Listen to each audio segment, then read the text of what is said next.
나의 영혼아 잠잠히 하나님만 바라라. 물은 나의 소망이 그로부터 나오는도다. 오직 그만이 나의 반석이시요 나의 구원이시요 나의 요새이시니 내가 흔들리지 아니하리로다. 나의 구원과 영광이 하나님께 있으며 내 힘의 반석과 피난처도 하나님께 있도다. 백성들아 시시로 그를 의지하고 그의 앞에 마음을 토하라. 하나님은 우리의 피난처시로다. 아멘. 우리의 피난처가 되시고 우리를 지키시되 우리의 예배를 흠향하시고 기뻐하시는 하나님, 오늘도 이 시간 하나님을 예배하며 하나님 앞에 섭니다. 저의 찬양을 받으시고 저의 마음을 확정하여 하나님의 사람으로 서 고백하는 이 예배를 받아 주옵소서. 하나님 예배 가운데 임하셔서 예배하는 모든 심령에 성령이 충만한 것으로 은혜 베풀어 주옵소서. 오늘 말씀 예수님 이름으로 기도드립니다. 아멘. 전능하사 천지를 만드신 하나님 아버지를 내가 믿사오며 그의 아들 우리 주 예수 그리스도를 믿사오니 이는 성령으로 잉태하사 동정녀 마리아에게 나시고 본디오 빌라도에게 고난을 받으사 십자가에 못 박혀 죽으시고 장사한 지 사흘 만에 죽은 자 가운데서 다시 살아나시며 하늘에 오르사 전능하신 하나님 우편에 앉아 계시다가 저리로서 산 자와 죽은 자를 심판하러 오시리라. 성령을 믿사오며 거룩한 공회와 성도가 서로 교통하는 것과 죄를 사하여 주시는 것과 몸이 다시 사는 것과 영원히 사는 것을 믿사옵나이다. 아멘. 찬송가 397장을 함께 찬양하시겠습니다.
언제나 우리 소망과 생명이 되시는 하나님 아버지, 지난 한 주간도 세상 속에서 주님께로 향한 우리 마음을 지켜주시고 보호해 주심을 감사합니다. 오늘도 성도들 한자리에 모여 기쁜 마음으로 주님을 경배하오니 우리에게 향하신 그 사랑을 기억하며 진정과 신령으로 예배를 드리게 하여 주시옵소서. 이 시간도 먼저 우리 죄들을 고백하오며 회개하오니 우리의 영이 기쁨을 찾고 거듭날 수 있도록 주님 도와주시옵소서.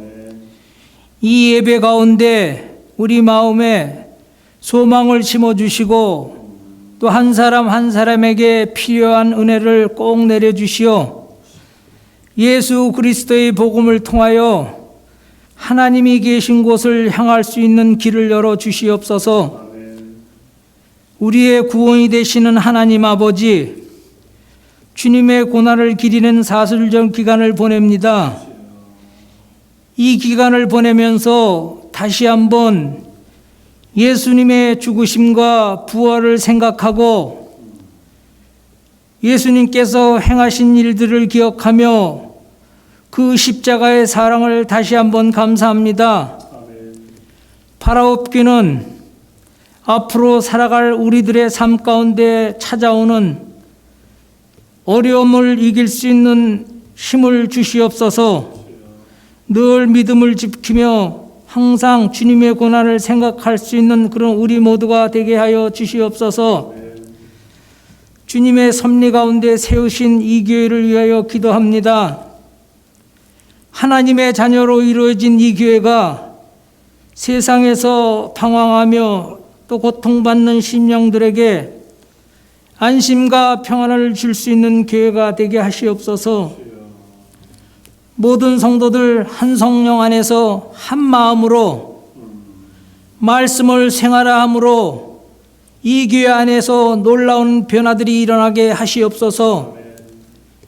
특별히 하나님 아버지, 바라옵기는 올해 새로이 세워질 일꾼들 성령님 꼭 함께 하시어 그들의 마음을 주장하시어 모든 재직들이 다시 한번 합력하여 선을 이루는 교회가 되기를 이 시간 간절히 기도합니다.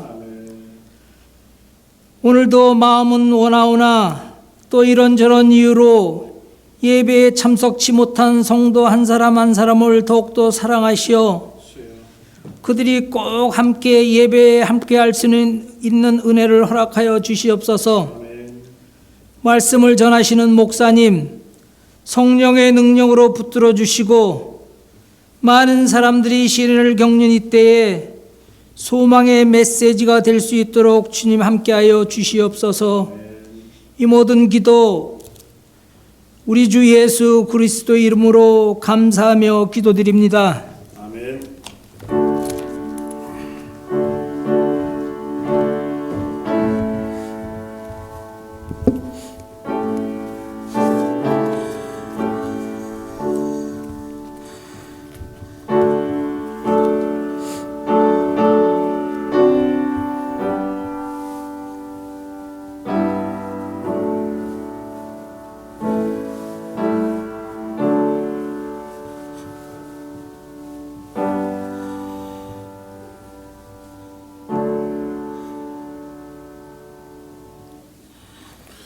찬송가 406장을 함께 찬양하시겠습니다.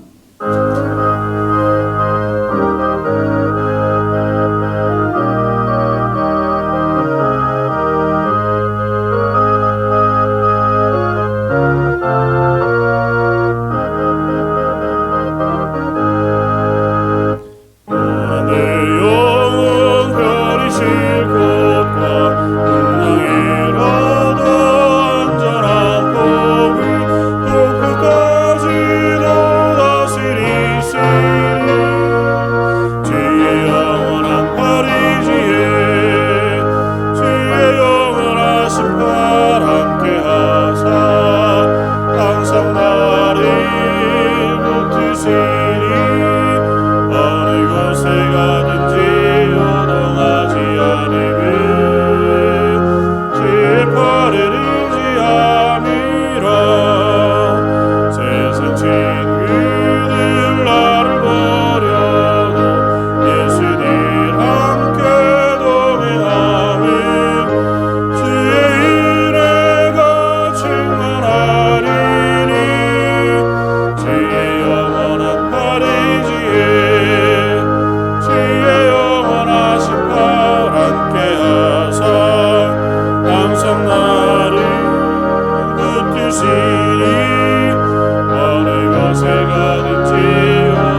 맡김 나의 모든 짐 대신 지시리 지 영원한 파리지에 주의 영원하신 발 함께 하사 항상 나를 붙드시니 어느 곳에 가든지 요동하지 않으면 주의 팔을 의지함이라. 아멘. 오늘 함께 나눌 말씀은 구약성경 예레미야 25장 1절로 5절까지 말씀입니다.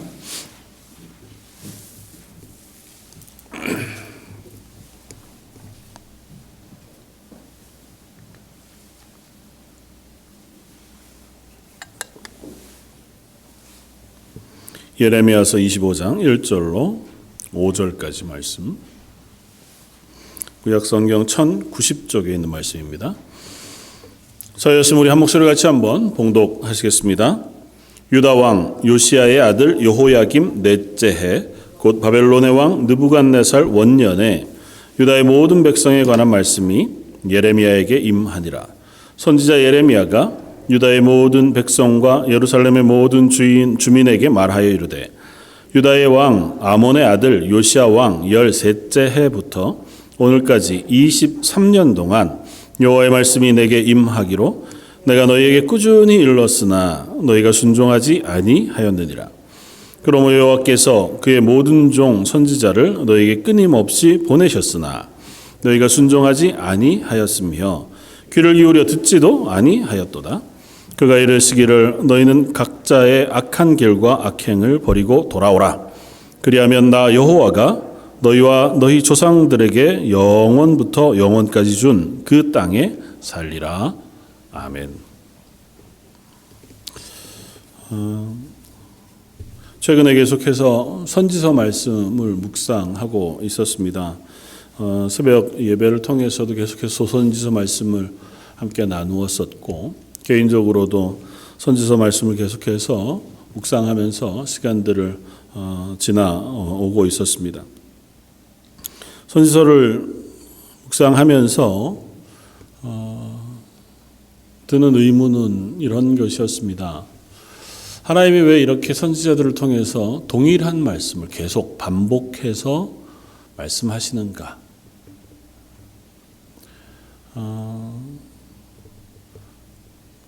물론 말씀을 기록한 선지자보다 기록하지 않은 선지자들도 많이 있습니다.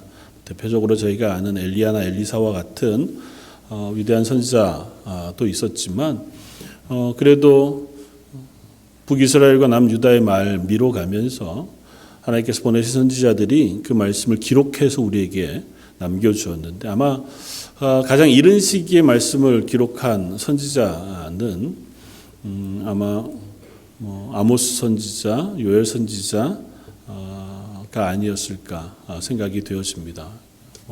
아모스, 요엘, 호세아 선지자로부터 시작해서 마지막 포로 이후에 돌아와 우리에게 말씀을 들려주었던 말라기 선지자에 이르기까지 선지서의 말씀을 쭉 읽다가 보면 조금은 당황스러운 사실을 발견합니다. 뭐냐 하면 너무 똑같은 말씀을 하나님께서 선지자들로 하여금 선포하게 하셨다는 것입니다. 그게 당황스럽겠어요. 근데 왜 당황스러우냐 하면 그것이 이렇게 되어 있습니다. 너희가 죄로부터 돌아와라. 지금 너희의 소위가 하나님 보시기에 악하다. 심지어 어느 정도냐 하면 하나님이 지금 너희를 멸망시키지 않고는 심판하지 않고는 내버려 둘 수 없을 만큼 하나님의 영광이 너희를 떠나지 않고는 감당하지 못할 만큼 너희가 악하다. 그러므로 하나님께서 너희에게 징계, 심판을 내리실 것이다. 그날이 곧 임할 것이다. 는 것과 그 심판을 너희가 결코 면하지 못할 것이다. 그건 이스라엘뿐만 아니라 이스라엘 주변에 있는 나라들, 이방 나라들이죠. 이방 나라들을 포함해서 바벨론 또 저 애굽에 이르기까지 세상 모든 나라들에 대해서도 동일하게 말씀하세요. 그리고 그 심판의 이유가 되는 죄에 대해서도 낱낱이 선포하시고 하여 드러내 보여주십니다. 그리고 심판에 대한 메시지를 선포하신 후에 마지막에는 항상 그리고 그것으로 끝나는 것이 아니라 내가 너희를 다시 회복하실 것이다 는 언약의 약속으로 보통은 선지서 말씀이 끝납니다. 너무 은혜롭죠. 그런데 왜 제가 의문을 갖냐 하면 이 선지자들의 선포의 말씀이 하루 이틀에 되어지고 있는 것이 아니라는 것입니다. 기록되어진 선지서인 아모스, 요엘, 호세아 선지자로부터 마지막 남쪽 유다가 멸망하던 시기, 오늘 사실은 예레미야 선지자는 남쪽 유다가 멸망하던 시기에 선지자 활동했던 사람이거든요. 그때 이르기까지 기간이 1, 2년, 10년, 20년이 아니고 150년이 넘는 기간이에요. 하나님께서 그 기간 동안에 선지자를 보내시면서 동일한 말씀을 계속하세요. 그리고는 변화가 없었습니다. 내가 너희의 죄를 심판할 것이다 말씀하셨는데 심판 안 하신 거예요. 너희 그렇게 살면 반드시 죽을 것이다 말씀하셨는데 안 죽어요. 심지어 중간에 그들이 잘 삽니다. 북이스라엘에 하나님께 선지자들을 보내셨을 때에 북이스라엘의 형편은 부강할 때였습니다. 엘리야, 엘리사가 선지자 활동하던 아합 왕조 때에도 이스라엘은 꽤 부강했고 아합을 죽이고 하나님께서 기름 부어 세운 예후라고 하는 사람이 북이스라엘의 왕조를 다시 세우고 그 우선 여로보암 2세 때에는 하나님께서 복 주시겠다고 약속하신 복이 북이스라엘을 부강하게 했어요. 그때가 이스라엘이 가장 악할 때였습니다. 선지자들이 그때로부터 선지자 활동을 시작합니다. 호세아 선지자가 활동하던 시기가 북이스라엘의 여로보암 2세 때거든요. 멸망시키신다고 말씀하셨는데 오히려 그들에게 복을 주셨어요. 그래서 사람들이 뭐라고 생각하냐 하면 괜찮다. 안 그렇겠어요? 하나님은 전능하시잖아요. 그 하나님의 말씀이 권위가 있고 두려움이 되려면 너 그렇게 살면 죽어 말씀하시고 그대로 안 살면 죽어야죠. 돌이키면 복을 받고 그러면 다음에 똑같은 일이 있을 때 너 그렇게 살면 죽어 그러면 어떻게 했어요? 어머나 진짜 죽을지도 모르겠다. 그래야 이게 하나님의 말씀을 듣고 돌이키고 그것 때문에 두려워하고 그렇잖아요. 근데 하나님 그렇게 안 하셨단 말이에요.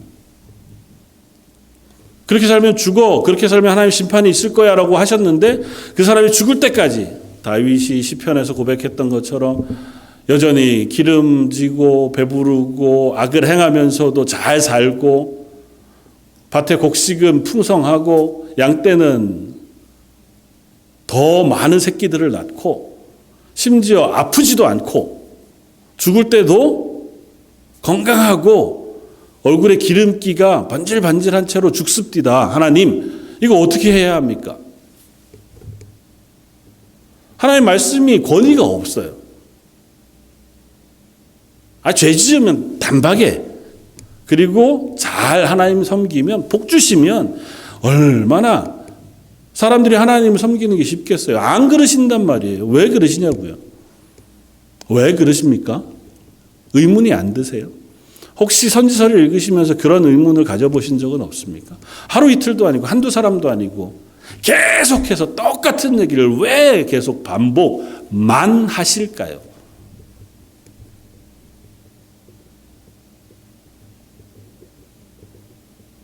그렇게 반복하시니까 사람이 습관이 돼요.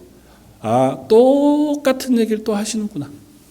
선지자들이 오늘 본문에 예레미야 선지자가 말합니다. 내가 23년 동안 꾸준히 내가 하나님의 말씀을 선포했지만 너희가 듣지 않았다. 왜요? 23년 전이나 지금이나 똑같거든요. 하는 말씀도 똑같고 경고도 똑같고 되게 막 위협적으로 얘기해서 맨 처음에는 약간 정말 그럴까 그랬는데 지다 보니까 괜찮아요. 1년이 지났는데도 똑같아. 선지자는 말씀을 하지만 그게 완전히 안 믿는 것도 아니긴 하지만 그래도 아직은 괜찮아.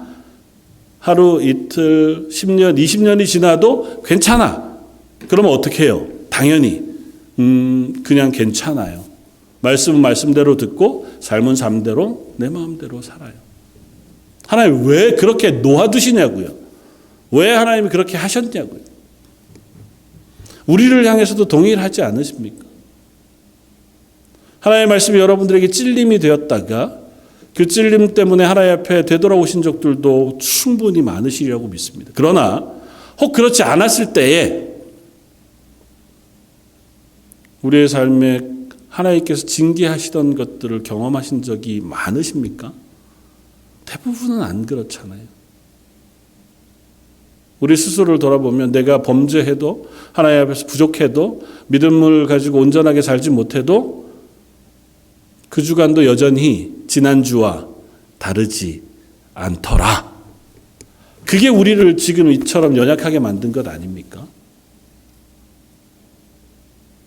하나님 돌아와라 말씀하셔도 네 아멘 했지만 그래도 여전했더라. 이번 일주일도 지난주와 별반 다를 바 없었더라. 그렇게 살 수 있는 이유는 이태 동안도 별일이 없었기 때문에.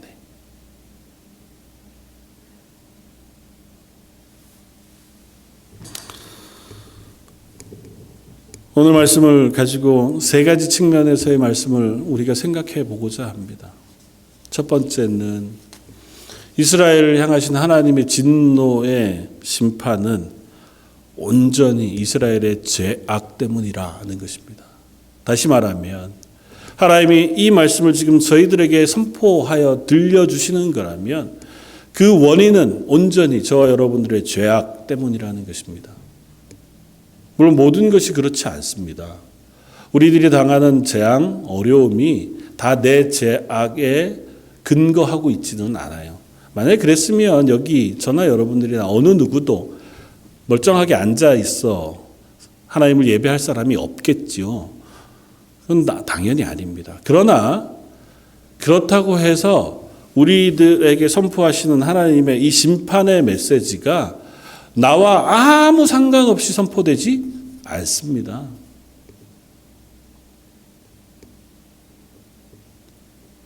하나님께서 선지자들을 통하여 이스라엘에게 말씀하실 때에 그 심판의 메시지는 당연히도 이스라엘 백성들의 죄악에 근거합니다.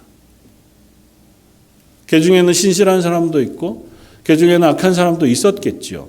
그러나 하나님 그들의 죄 때문에 그들의 실패 때문에 하나님이 그들을 향하여 경고하시고 징계하시겠다고 하시는 말씀에는 변함이 없습니다. 나는 이번 주에 최근에는 그래도 잘 살았는데 아니 최근에 잘 살고 나는 괜찮고 이런 문제가 아니고요. 결국에 모든 것을 돌아보면 우리들의 죄의 결과가 우리를 심판하게 하시는 하나님의 심판의 이유가 된다고요. 근본적으로 원죄 여기까지 가지 않아도 예레미야 선지자를 통해서 하나님 처음 말씀하실 때 그들의 죄들을 하나씩 다 들추어 말씀하셨습니다. 7장 1절 여호와께로부터 예레미야에게 말씀이 임하니라. 이르시되 너는 여호와의 집 문 앞에 서서 이 말을 선포하여 이르기를 여호와께 예배하러 이 문에 들어가는 유다 사람들아 여호와의 말씀을 들으라. 이 예레미야 선지자를 통해서 무슨 말씀을 선포케 하셨냐면 예배 교회 정문에 주일날 예배하러 오는 사람들 앞에 서서 이 말씀을 선포하라는 거예요. 예배하러 오는 너희 여호와의 백성들아 들어라.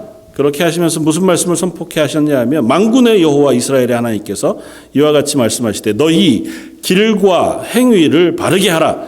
그리하면 내가 너희로 이곳에 살게 할 것이다. 너희의 길과 행위를 바르게 해라. 너희는 이것이 여호와의 성전이라 여호와의 성전이라 여호와의 성전이라 하는 거짓말을 믿지 마라. 너희가 만일 길과 행위를 참으로 바르게 하여 이웃들 사이에 정의를 행하며 이방인과 고아와 과부를 압제하지 아니하며 무죄한 자의 피를 이곳으로 흘리지 아니하며 다른 신들 뒤를 따라 화를 자초하지 아니하면 내가 너희를 이곳에 살게 하리니 곧 너희 조상에게 영원 무궁토록 준 땅이니라. 반대로 얘기하면 뭐예요? 예배하러 오는 너희들아, 너희가 예배하고 나는 하나님의 백성이라고 스스로 위안하지 말아라. 너희들의 삶이 하나님의 공의를 버렸다는 거예요. 하나님의 말씀 불순종하되 특별히 너의 삶이 정의롭지 않아, 공의롭지 않아. 그 이유가 하나님을 무시하기 때문이라고 얘기합니다. 괜찮았거든요.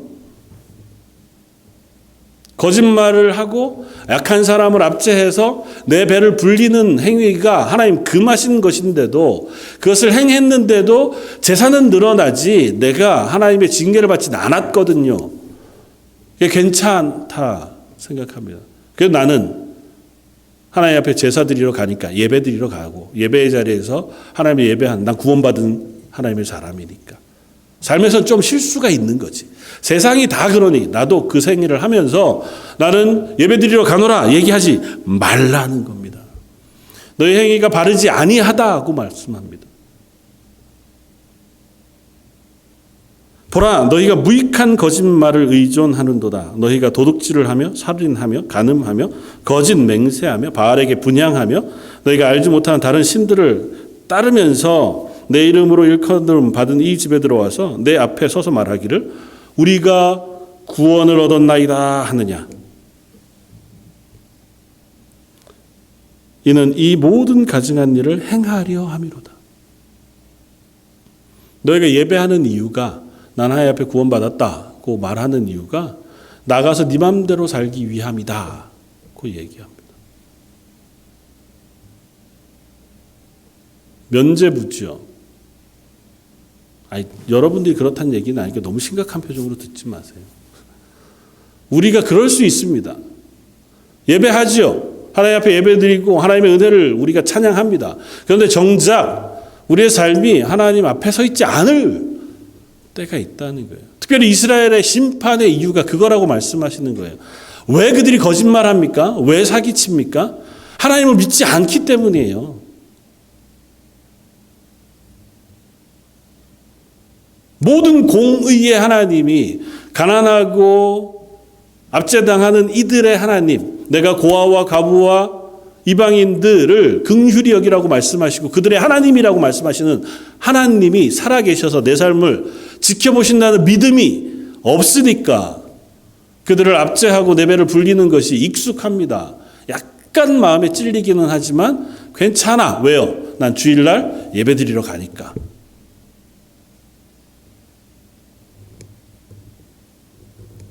세상에서는 세상에서 살지만 주일날은 내가 예배 드리니까 하나님이 날 용서해 주실 거야. 괜찮아. 라고 스스로 착각하는 것이 익숙해졌다고요. 그래서 더 이상은 말씀을 들어도 그 말씀에 반응하지 않아요. 조금 더 죄송하게 표현하면 조금 더 강한 얘기를 말씀으로 들으면 후련합니다. 욕을 먹었잖아요. 욕 먹은 것으로 내 죄가 조금은 용서받을 것 같은. 하나님이 이스라엘을 심판하시는 이유는 그것이라고 말씀하세요. 너희가 하나님을 떠나 우상을 섬겼기 때문이라. 너희가 하나님의 말씀에 불순종하고 너희의 삶의 행위가 악하기 때문에 하나님 너희에게 심판을 명하신다는 겁니다. 그런데 그 심판이 당장 이루어지지 않아요. 두 번째, 그럼에도 불구하고 하나님은 오래 참으십니다. 왜냐하면 우리의 아버지가 되시기 때문에. 하나님이 왜 선지자들을 이토록 100년, 200년 계속해서 보내시면서도 당장 그 말씀대로 일을 행하시지 않았냐 하면 하나님은 아버지시기 때문에 그래요. 하나님 만약에 심판자, 판사였다면, 검사였다면 그냥 법대로 판정하셔서 넌 잘못했으니 형벌 넌 잘했으니 복. 그렇게 결정하시는 하나님이었으면 안 참으시죠. 오래 참으실 이유가 없죠. 그대로 판결하시면 되죠. 말씀하신 대로 됩니다. 하나님은 뭐라고 말씀하세요? 하나님은 말씀하신 대로 이루어지는 전능하신 하나님이시잖아요. 빛이 있으라 말씀하시니 그대로 되니라예요. 율법으로 말씀하신 것이 선포되어졌으면 그대로 되니라. 그게 하나님의 말씀이에요. 근데 그대로 안 되고 참으시는 이유는 하나님이 아버지시기 때문이에요. 저와 여러분들의 아버지가 되셔서 아버지, 어머니는 자식들을 향해서 너 그러면 큰일 나. 너 호적에서 파버릴 거야. 그래도 그것 말 순종 안 했다고 그 다음날 호적에 바로 안 파잖아요. 좀 더 강한 얘기를 뭘 해야 되나? 안 되면 또 다르고 얼레고 안 되면 눈물을 흘려가면서 부탁해서라도 야 그러지 않으면 안 되겠니? 그러다가 안 되면 또 화냈다가. 왜요? 부모기 때문에 포기할 수 없는 거예요. 하나님 우리의 아버지가 되시기 때문에 우리를 포기할 수 없는 거예요. 만약에 하나님 우리의 아버지가 아니라 그냥 전능하신 심판자이기만 하시다면 이미 하나님이 온 세상을 심판하신 예를 우리가 알잖아요. 노아의 때에 이미 하나님이 온 세상을 물로 심판하셨습니다. 그런데 예수님이 오셔서 말씀하시면서 뭐라고 말씀하세요? 지금 이때 노아의 때 심판받을 때와 조금 더 다르지 않을 거라고요. 하나님 지금 우리를 심판하시지 않는 이유가 노아의 때보다 경건하기 때문이 아니에요. 지금 우리가 심판받지 않는 이유가 소돔과 고모라 그 성보다 우리가 깨끗하고 경건하기 때문이 아닙니다. 착각하지 말아야 합니다. 하나님이 그 심판을 온 역사 가운데 끊임없이 행하셨습니다. 이스라엘에 일어났던 심판이 이미 역사적인 사실이 됐잖아요. 오늘 본문 뒤에 보면 하나님께서 그들을 심판하여 결국은 바벨론에 파실 거라고 말씀하세요. 물론 70년이라고 하는 기간을 정하세요. 한정하시지만 그러나 그들을 파셔요. 25장 1절이 얘기하고 있는 느부갓네살 원년, 이 느부갓네살이라고 하는 바벨론의 왕에 의해서 이스라엘이 3번 남쪽 유다가 침범을 당하고 그들에 의해서 다 포로로 잡혀가 70년을 그곳에서 포로로 생활한 후에야 비로소 하나님이 그들을 되돌이켜 회복시킵니다. 역사 가운데 얼마나 많은 교회들이 있었습니까? 계시록의 초대교회 7교회가 하나님 앞에서 대표적으로 칭찬받기도 하고 또 지적받기도 하면서 하나님의 교회로 불림을 받았습니다. 지금 그곳에 가면 전부 다 폐허밖에 남아있지 않습니다. 그곳에 교회가 서 있지 않아요. 대부흥운동 때 청교도들이 하나님 앞에서 막 부흥운동을 일으켜서 스코틀랜드, 미국의 아주사, 한국의 평양, 그야말로 역사의 유례 없는 성령의 놀라운 충만함과 부흥운동이 있었습니다. 그야말로 삶이 바뀌었고요. 지역이 바뀌었습니다. 지금 그 지역에 하나님의 신실한 교회가 얼마나 남아 있습니까? 스코틀랜드의 대부분의 교회는 술집으로 바뀌었습니다. 우리가 살고 있는 남북, 미국과 캐나다에 있는 숱한 교회들도 이제는 빈 건물이 되어져 버린 때가 많습니다. 바로 저희 동네 조금만 내려가도 교회 건물 에어비앤비로 바꾸어서 사람들 받는 교회 건물들이 몇 개 있어요. 한국의 교회가 하나님의 은혜로 놀랍게 부흥했었습니다. 과연 지금도 그렇습니까? 코로나 사태 때문이긴 하지만 작년 한 해 동안 한국에서 사라진 교회만 10,000개가 넘는다고 해요. 그냥 건물만 사라지고 모임만 사라진 것이 아니고 하나님에서 열심히 믿는 믿음의 사람들도 많이 사라졌습니다. 교회마다 40대가 없대요.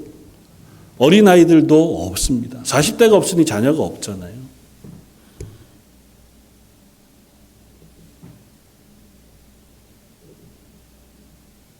왜 그렇습니까? 괜찮다고 생각했기 때문이에요. 하나님 오래 참으시니까 또 참으실 거라고 우리는 익숙하게 생각합니다. 말씀이 선포가 되어도 들려도 그 말씀이 나의 마음을 찔러도 돌아가지 않아요. 돌아와라 말씀하신 하나님 말씀 앞에 돌아가지 않습니다. 아멘 할지언정 움직이지 않아요.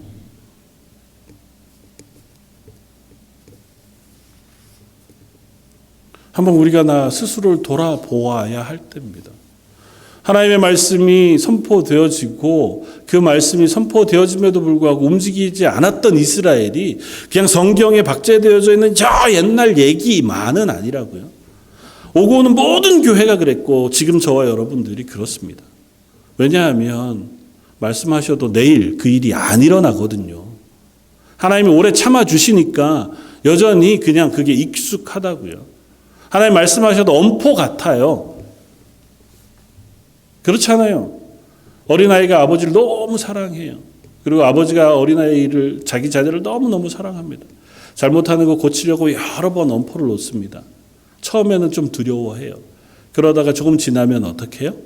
그래도 웃죠. 웃으면서 에이 아빠 왜 그래.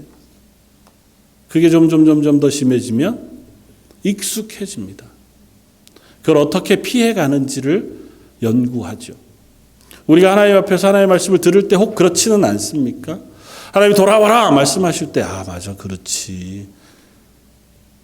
그리고 여전했더라.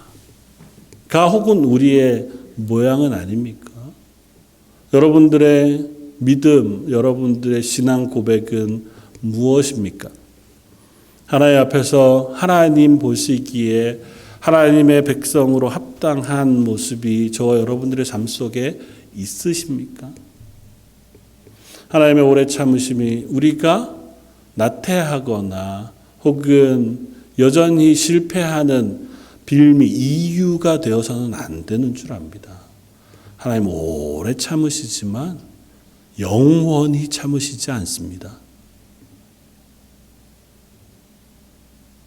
하나님 오래 기다리시지만 그 죄를 모른 척 하시지 않으십니다.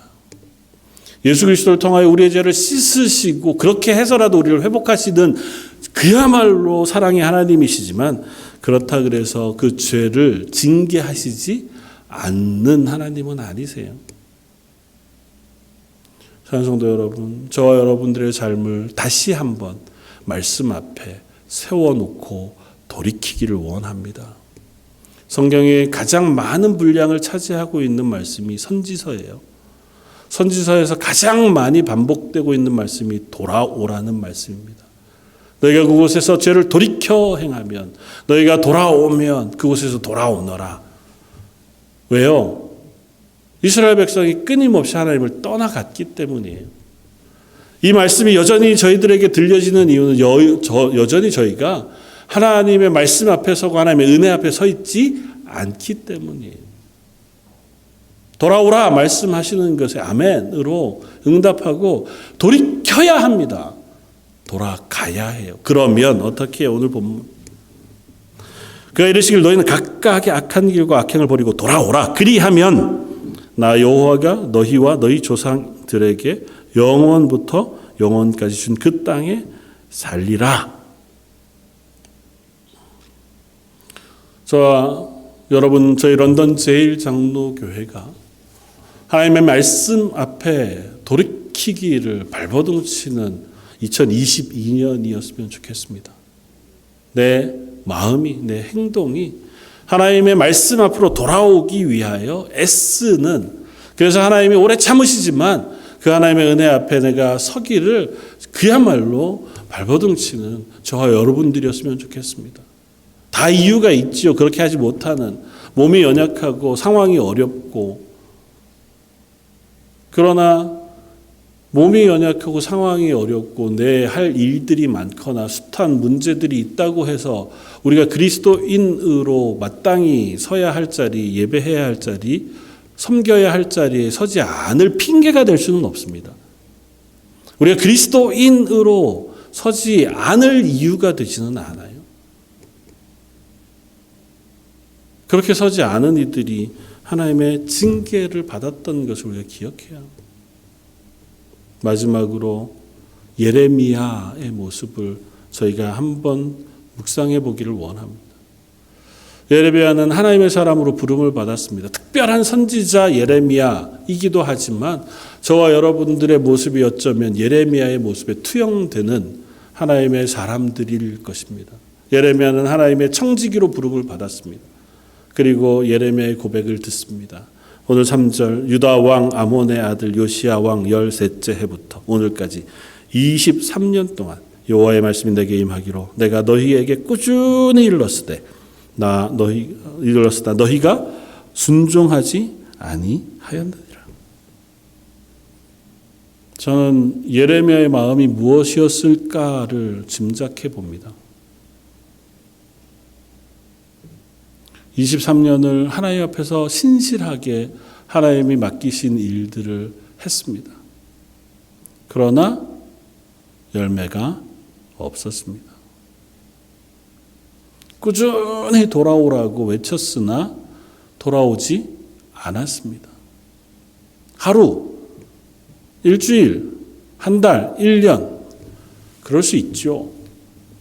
그런데 23년을 그 평생을 하나님의 말씀을 애타는 마음으로 매일 아침 일찍 일어나 여호와의 성전 앞에 가 애끓는 마음으로 하나님의 말씀을 선포했어요. 그럼에도 불구하고 되돌아오는 것은 비난, 시기,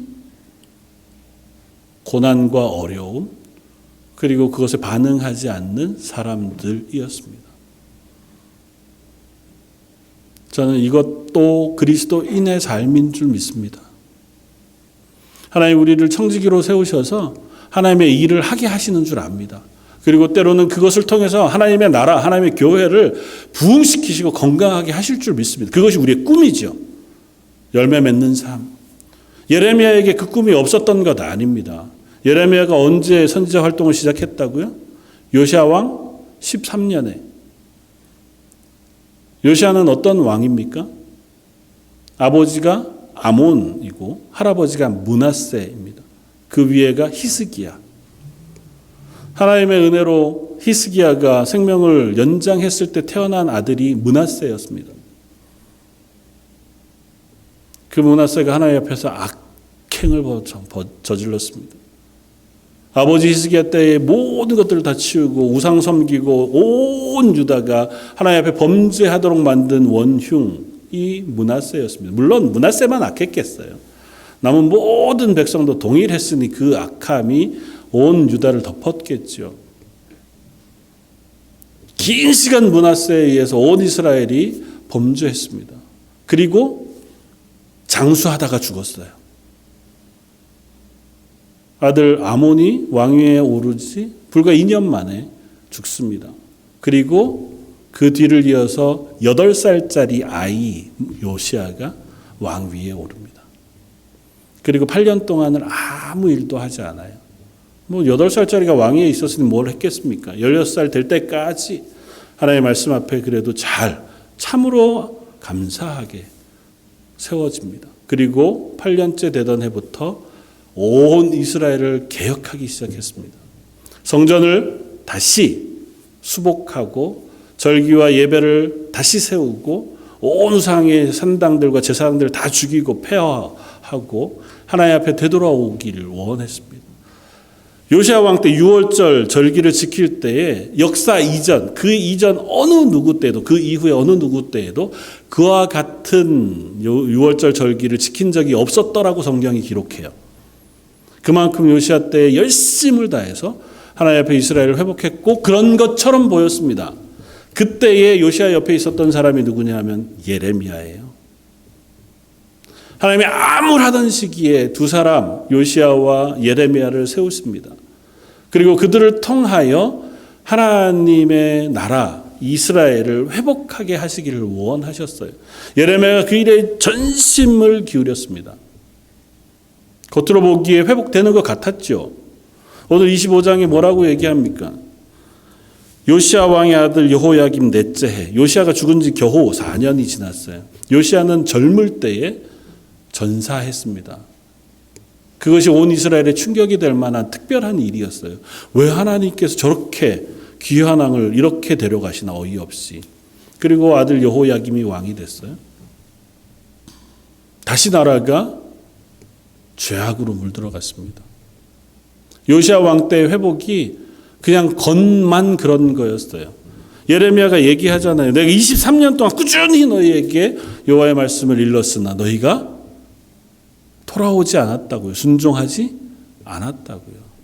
이게 현실입니다.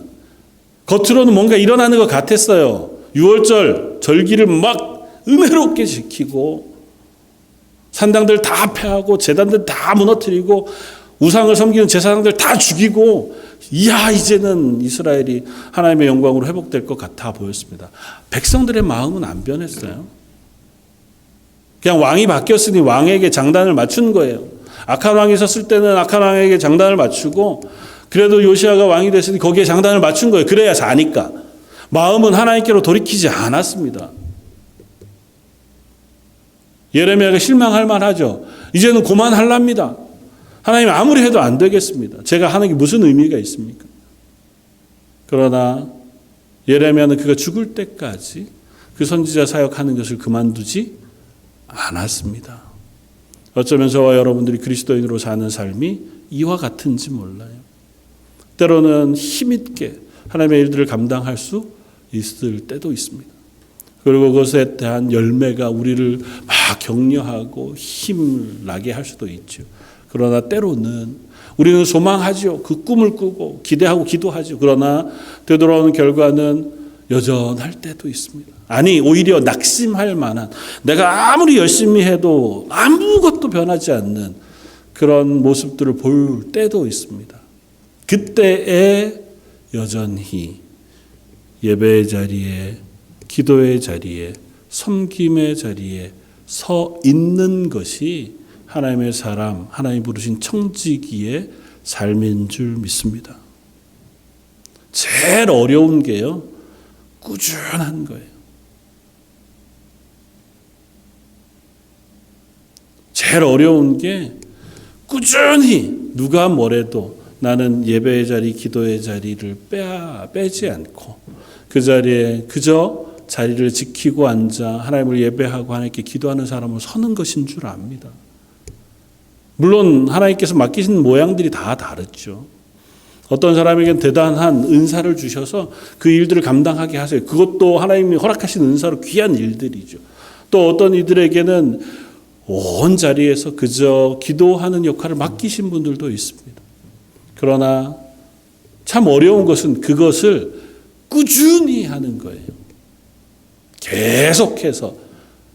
때로는 누군가가 막 북돋을 때에 서로가 으쌰으쌰 하면 함께 할 수 있죠. 그런데 혹 그때가 아닐 때에도 내 몸이 약해지고 상황이 어려울 때에도 그래도 그 자리에는 나는 서 있는 것, 그것이 저와 여러분들 걸어가야 할 믿음의 길이 되는 줄 믿습니다. 제가 이 말씀을 왜 나누기를 원하냐 하면 저희가 3월 말에 이제 아마 재직들을 또 선출하는 공동회의를 하게 될 겁니다. 아마 여러 가지 생각들이 있으실 거예요. 뭐 섬기고 싶은데 안 되시는 분들도 있으실 테고 또 나는 그거 말고 그냥 놔두시면 난 그냥 조용히 잘 하겠습니다. 그러시는 분들도 있을 줄 압니다. 네, 분명한 건요. 목사를 포함해서 장로님, 권사님, 안수집사님 혹은 모든 재직들이 다 하나님이 그 자리에 세우신 페이스메이커에 불과합니다. 페이스메이커가 어떤 사람이냐 하면 마라톤 보통 뭐 시민 마라톤 이런 거 하는 걸 혹시 보신 적이 있는지 모르지만 그거 할 때 보면 중간중간에 풍선 매달고 달리는 사람들이 있어요. 그리고 그 풍선에는 숫자가 써 있습니다. 보통 선수들이 1시간이면 완주하는 거리면 1시간 20분, 1시간 40분, 1시간 50분, 2시간, 2시간 반, 3시간 이렇게 풍선에다가 글씨를 써가지고 그거 가지고 뛰는 사람이 있어요. 그 사람은 그 시간에 맞춰서 뛰는 사람이에요. 그러면 그 풍선을 보고 그 사람 뒤를 따라가면 내가 그 시간 안에는 들어가는 거예요. 왜냐하면 잘 못 뛰는 사람들은 뛰다가 보면 이제 낙심하죠. 지치잖아요. 이제 그만 뛰어야 되겠다. 도저히 못 뛰겠다. 페이스가 오버되기도 하고 그만 뛰고 싶기도 하고, 그럴 때 누군가 한 사람이 옆에서 일정한 속도로 계속 뛰어주면 그 보고 그 사람만 따라가는 거예요. 그러다 보면 어디에 갑니까? 꼬린 지점에 도착하는 거죠. 저 여러분들 그런 역할로 부름을 받은 거예요. 우리 스스로는 하나님 앞에서 경주를 달리죠. 그리고 그 경주를 통해서 하나님 맡기신 일에 열매를 맺는 삶을 살아야죠. 그러나 또 저희가 교회로 모인 것은 그 페이스메이커가 되기 위해서예요. 꾸준하게, 특별히 재직들로 부르심 받은 분들, 꾸준하게 그 자리를 지키면서 가끔은 지칠 때 있잖아요. 그만하고 싶을 때 있고. 그래도 다시 가보면 그 자리에 또 그분이 여전히 있어. 그래서 그분 곁에서 또 그 걸음을 걷게끔. 그래서 끝까지 하나님 나라 갈 때까지 그 걸음을 걷게 하는 역할이에요. 결코 목사가 성도들을 업고 하나님 나라 못 갑니다. 장로님들이 성도들을 업고 하나님 나라까지 들어갈 수 없어요. 성경이 말합니다. 아버지가 신포도를 먹었다고 해서 자녀의 이가 시겠느냐고요. 아버지가 너무 신앙생활 열심히 해서 그 아버지에게는 아내, 아들 둘까지는 하나님께서 구원을 허락하셔. 그런 적이 있습니까? 없어요. 아무리 온 세상에 정말 누가 보더라도 막 10만 명, 100만 명을 전도해서 그야말로 하나님의 귀한 일꾼으로 섰다 하더라도 그 사람 아들도 자기 신앙으로 하나님 나라 가는 거예요. 다만 아버지가 격려자가 되고 위로자는 될 수 있죠.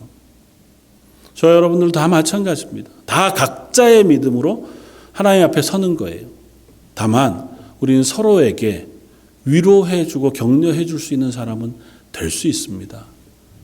때로는 가서 손잡아주는 걸로, 때로는 그 자리에 꾸준히 있는 것으로, 때로는 예배 자리에 여전히 정말 막 힘들다가 어느 순간 가보면 그래도 늘 예배 자리에 지키시는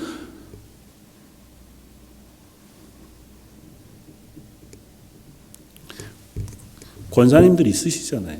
그 권사님들 보면 그래도 그래, 다시 힘을 내서 우리도 기도해야 할 수 있겠다.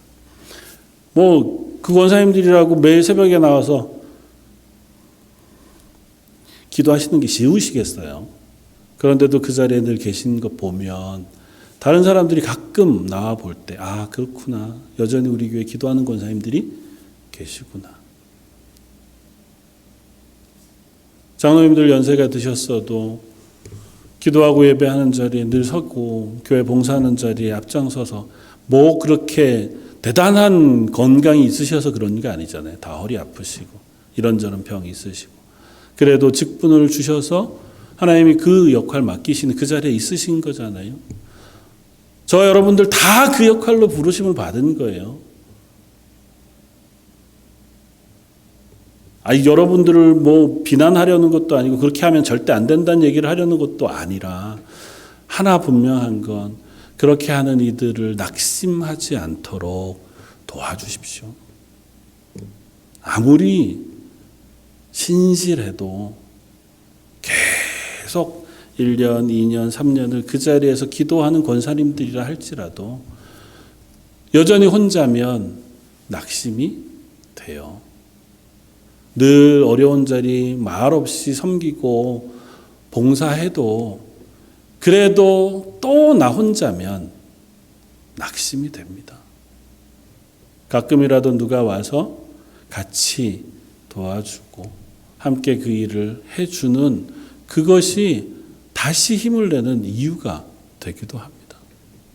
사랑하는 성도 여러분, 저희 런던 제1장로교회가 다시 일어나서 하나님의 교회로 세워지기를 원합니다. 하나님의 말씀이 여러분들의 삶에 아주 작은 부분이라도 바꾸는 힘이 있기를 바랍니다. 하나님께서 돌아오라 말씀하실 때 아멘 하고 내 어려운 형편의 아주 작은 부분들을 내려놓고 하나님 앞에서 예배하고 기도하고 섬기는 자리에 설 수 있는 저와 여러분이었으면 좋겠습니다. 단언하건대 가정에서들도 다 예배를 드리시는 분들 많으신 줄 압니다. 어쩔 수 없는 형편에 그렇게 드리는 것 하나님 기뻐하시는 줄 압니다. 그러나 예배하는 자리에 신실하게 서지 않고도 신앙생활을 할 수 있는 방법은 없습니다. 기도하지 않고 하나님의 은혜를 덧입는 방법도 없습니다. 하나님의 교회를 위하여 섬기고 이웃을 섬기는 자리에 서지 않고 하나님의 청지기로 삶을 살아가는 방법도 없습니다. 혹 그거 다 안 해도 나는 그리스도인으로 잘 살 수 있다. 그런 비결이 있으시면 가르쳐 주십시오. 저는 모르겠습니다. 서해 런던 제일장로교회가 할 수 있다면 내가 지칠 때도 있고 멈출 때도 있지만 그래도 다시 일어나 예배의 자리, 기도의 자리, 섬김의 자리에 함께 설 수 있는 하나님의 교회였으면 좋겠고 지난 46년을 그랬던 것처럼 앞으로도 이 런던 땅에서 하나님을 예배하고 기도하는 사람들 그렇게 신앙으로 서로를 세워가고 격려하는 교회로 잘 서 있는 하나님의 교회 되기를 주님의 이름으로 부탁을 드립니다. 다시 한번 기도하겠습니다. 돌아오라.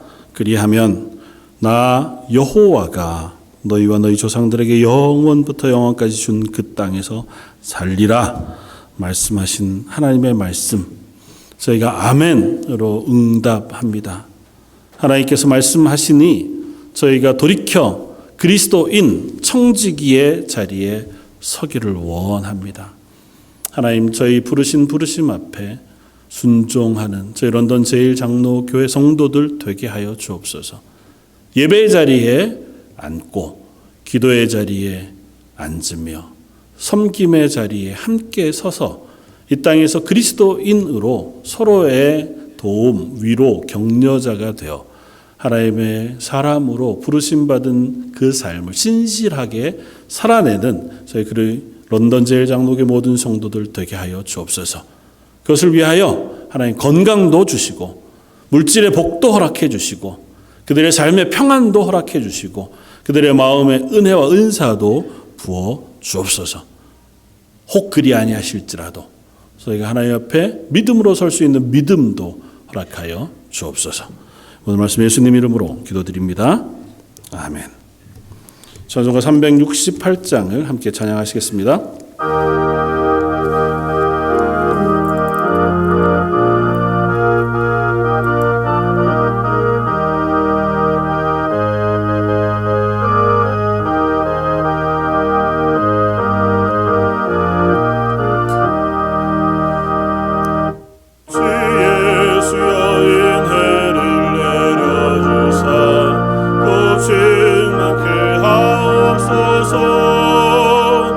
이